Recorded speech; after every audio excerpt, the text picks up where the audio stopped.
नमस्कार दोस्तों ब्रह्म मुहूर्त का समय भारतीय संस्कृति और योग साधना में अत्यंत महत्वपूर्ण माना गया है। यह समय आध्यात्मिक जागरण और मानसिक शांति के लिए सबसे उपयुक्त समय होता है।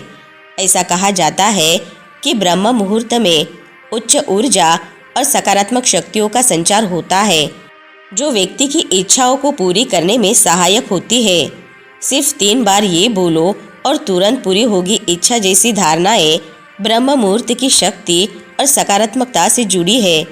इस समय किए गए संकल्प, ध्यान और प्रार्थना को अत्यधिक प्रभावशाली माना जाता है। ब्रह्म मुहूर्त में जागकर सकारात्मक विचारों और इच्छाओं का उच्चारण करने से ऐसा विश्वास है कि उन इच्छाओं की पूर्ति शीघ्रता से होती है। इस कहानी का उद्देश्य है ब्रह्म मुहूर्त के समय की महत्ता को समझाना और यह दर्शाना कि कैसे यह समय हमारी मानसिक और शारीरिक ऊर्जा को संतुलित कर इच्छाओं को पूर्ण करने में सहायक हो सकता है।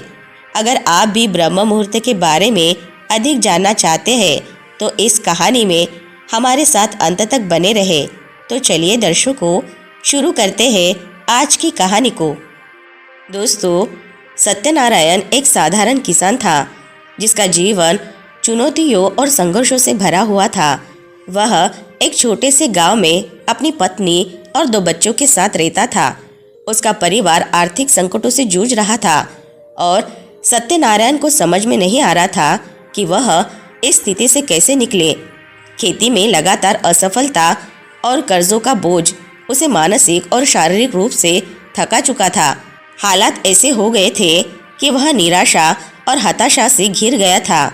वह हर दिन उम्मीद करता था कि शायद आने वाला कल कुछ अच्छा लेकर आएगा, लेकिन हर दिन की शुरुआत उसी निराशा और असफलता के साथ होती थी। उसका मनोबल टूट चुका था और वह सोचने लगा कि शायद उसका जीवन ऐसे ही बीतेगा। एक दिन जब सत्यनारायण अपने खेत में काम कर रहा था, उसे अचानक याद आया कि उसके गांव के पास एक प्राचीन मंदिर है जहां लोग अपनी समस्याओं के समाधान के लिए जाते थे। गांव के बुजुर्ग कहते थे कि उस मंदिर में एक महान संत रहते हैं जो ध्यान और साधना में लीन रहते हैं और जिनके पास जीवन के हर प्रश्न का उत्तर होता है। सत्यनारायण ने ठान लिया कि वह अपनी सारी समस्याएं लेकर उस संत के पास जाएगा और उनसे मार्गदर्शन प्राप्त करेगा। अगले दिन वह सूरज उगने से पहले मंदिर की ओर चल पड़ा।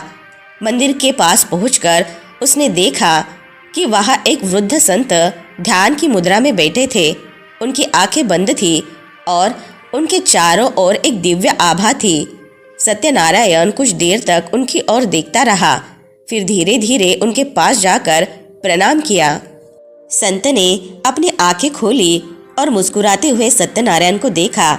उनकी आंखों में करुणा और शांति थी जो सत्यनारायण के टूटे हुए दिल को कुछ पल के लिए शांत कर गई। सत्यनारायण ने अपनी सारी समस्याओं को संत के सामने रख दिया। कर्ज, गरीबी, खेती की विफलता, पारिवारिक तनाव, और उनसे पूछा, महाराज, क्या मेरा जीवन कभी बदल सकता है? क्या मुझे इस निराशा से बाहर निकलने का कोई रास्ता मिलेगा? संत ने थोड़ी देर तक मौन साधा, फिर बोले, बेटा, हर समस्या का समाधान है अगर तुम सच्चे मन से उसकी तलाश करो। ब्रह्मांड की शक्ति अनंत है और अगर तुम सही समय और सही तरीके से उसका आह्वान करोगे तो तुम्हारी इच्छाएं अवश्य पूरी होंगी। सत्यनारायण ने उत्सुकतापूर्वक पूछा, महाराज, यह कैसे संभव है? क्या कोई ऐसा समय है जब हम अपनी इच्छाओं को पूरा कर सकते हैं? संत ने समझाया, हाँ, वह समय है ब्रह्म मुहूर्त। ब्रह्म मुहूर्त वह पवित्र समय होता है जब पूरी सृष्टि शांत होती है और प्रकृति अपनी शुद्धतम अवस्था में होती है।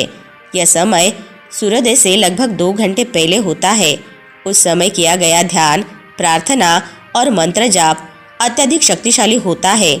संत ने आगे कहा, तुम्हें इस समय 3 बार एक विशेष मंत्र का जाप करना है और ध्यान रखना है कि तुम्हारे मन में पूर्ण विश्वास हो। अगर तुम ऐसा करोगे तो तुम्हारी इच्छाएं पूरी होगी। सत्यनारायण ने पूछा, महाराज, वह मंत्र क्या है? संत ने बताया, यह मंत्र बहुत सरल है पर इसका प्रभाव गहरा है। मंत्र है ओम सर्वे भवन्तु सुखिना सर्वे सन्तु निरामया। संत ने कहा, तुम्हें इस मंत्र का 3 बार ब्रह्म मुहूर्त में जाप करना है और ध्यान करना है कि तुम अपने चारों ओर शांति और सकारात्मक ऊर्जा को अनुभव कर रहे हो। सत्यनारायण संत की बातों को ध्यान में रखते हुए अगले दिन से ब्रह्म मुहूर्त में उठने लगा। पहले दिन ही उसने सुबह के समय की शांति और ताजगी का अनुभव हुआ। उसने संत द्वारा दिए गए मंत्र का 3 बार जाप किया और उसके बाद थोड़ी देर ध्यान किया। उसने अपने मन को सभी नकारात्मक विचारों से मुक्त कर दिया और सिर्फ सकारात्मकता पर ध्यान केंद्रित किया। पहले कुछ दिनों तक उसे कोई विशेष बदलाव महसूस नहीं हुआ, लेकिन वह धैर्य और विश्वास के साथ अपनी साधना में जुटा रहा। हर दिन सुबह उठकर ब्रह्म मुहूर्त में वह 3 बार मंत्र का जाप करता और अपने दिन की शुरुआत करता। धीरे धीरे सत्यनारायण ने अपने जीवन में छोटे छोटे परिवर्तन देखना शुरू किया। उसकी खेती में अब धीरे धीरे सुधार होने लगा। जिन फसलों को वह पहले असफल मान चुका था, उनमें नए अंकुर निकलने लगे। उसका आत्मविश्वास वापस लौट आया। उसने देखा कि उसकी पत्नी और बच्चों के साथ उसके संबंध भी बेहतर हो रहे हैं। घर में शांति और सौहार्द का माहौल बनने लगा। सत्यनारायण को यह समझ में आने लगा कि यह ब्रह्म मुहूर्त और मंत्र जाप का ही चमत्कार है, जिसने उसके जीवन में यह सकारात्मक बदलाव लाया है। उसने महसूस किया कि उसके मन की शांति और विश्वास ने उसे अपने जीवन की कठिनाइयों से लड़ने की शक्ति दी है। कुछ महीनों के बाद सत्यनारायण की फसल अच्छी हुई और उसने अपने कर्ज को भी धीरे धीरे चुकाना शुरू कर दिया। गांव के लोग उसकी सफलता को देखकर आश्चर्यचकित थे और उससे पूछने लगे कि उसने यह कैसे किया।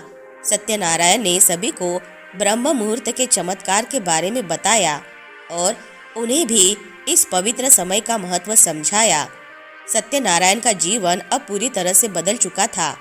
वह अब एक शांत, सुखी और सफल किसान बन चुका था। उसे समझ में आ गया था कि जीवन में समस्याएं और कठिनाइयां आती है, लेकिन सही समय पर सही दिशा में की गई साधना और प्रयास जीवन को पूरी तरह से बदल सकते हैं। ब्रह्म मुहूर्त का यह चमत्कार उसकी इच्छाओं की पूर्ति का साधन बना और उसने यह सीखा कि सच्चे मन से की गई साधना कभी भी व्यर्थ नहीं जाती। ब्रह्म मुहूर्त के समय की शांति और पवित्रता ने उसे जीवन का एक नया मार्ग दिखाया। दोस्तों, यह कहानी हमें यह सिखाती है कि जीवन में चाहे कितनी भी समस्याएं क्यों ना हो, अगर हम सही मार्ग पर चले और सही समय पर ध्यान और साधना करें तो हमारी इच्छाएं अवश्य पूरी होंगी। ब्रह्म मुहूर्त का महत्व सिर्फ आध्यात्मिक नहीं, बल्कि हमारे मानसिक और शारीरिक स्वास्थ्य के लिए भी बहुत बड़ा है। तो दोस्तों, आज की कहानी से आपको बहुत कुछ सीखने को मिला होगा। वीडियो अगर पसंद आई होगी तो वीडियो को लाइक, शेयर और चैनल को सब्सक्राइब ज़रूर से कर ले। मिलते हैं नेक्स्ट वीडियो में। तब तक के लिए अपना ख्याल रखें। धन्यवाद।